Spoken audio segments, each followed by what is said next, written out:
ভিডিওটি যেহেতু ক্লিক করেছেন সেহেতু ভিডিওটি আপনার সামনে ভেসে বেড়াচ্ছে।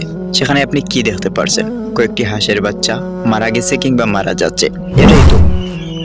কিন্তু কি বলবো, দুঃখের কথা হচ্ছে একজন খামারের চোখে এটা শুধু হাঁসের বাচ্চা মারা যাওয়াই নয়, এখানে তাদের স্বপ্ন ঘূর্ণিঝড়ে ভেঙে যাওয়া গাছের মতোই। তীব্র ঘূর্ণিঝড়ে ভেঙে যাওয়া গাছের গোড়া থেকে যেভাবে নতুন করে পাতা গজায়, ঠিক তদ্রূপ এরকম ঘটনা ঘটার পরও সে থেকেও নতুন করে ফুটে ওঠা সম্ভব। কিন্তু একটা গাছ যেভাবে নষ্ট হয়ে যায় এবং সেই আগের পর্যায়ে যেতে যত সময়ের প্রয়োজন, একজন খামারির থেকেও অনেক বেশি সময়ের এবং পরিশ্রমের প্রয়োজন।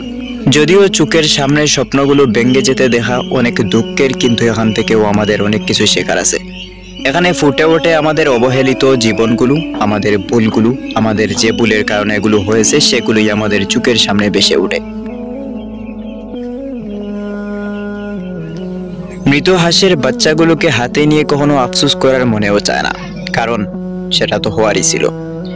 যখন এদেরকে ঠিক তাদের নির্দিষ্ট স্থানে রেখে দিতে হয় তখন মনের ভিতরে কষ্ট থাকে, কিন্তু সেই কষ্টও একরকম আনন্দের, কারণ এখান থেকে আমাদের শিক্ষা হয় প্রত্যেকটা প্রাণীকেই একদিন মৃত্যুর স্বাদ গ্রহণ করতে হবে এবং সবাই মাটির নিচে এভাবেই চলে যেতে হবে।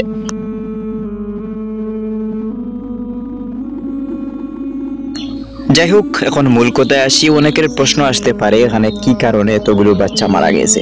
মূলত অনেকটা বাচ্চা, আমি এখানে মাত্র কয়েকটি বাচ্চা আপনাদের সামনে তুলে ধরেছি। বাচ্চাগুলো মারা যাওয়ার কারণ যদি আমি উল্লেখ করি তাহলে সেখানে বড় কোনো রোগের আক্রমণ করেনি, জন্ডিস হয়নি, পায়খানা সমস্যা হয়নি বা ডাক প্লেগ, ডাক কলেরা এরকম কোনো সমস্যাও দেখা দেয়নি। সমস্যা একটাই হয়েছিল, সেটা হচ্ছে ঠান্ডা লাগা। অনেক বৃষ্টি হয় এবং ভুলক্রমে তারা বৃষ্টিতে পড়ে যায়, আর এখান থেকেই ঠান্ডা লেগে নিউমোনিয়া হয়ে যায়, আর সেই নিউমোনিয়ার কারণেই প্রাণ হারায় অনেকগুলোই হাঁসের বাচ্চা।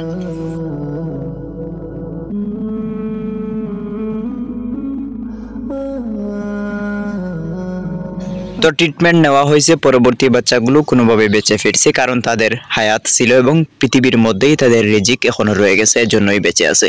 যদি রিজিক না থাকতো তাহলে তারাও মারা যেত। যাই হোক, আজকে এই পর্যন্তই।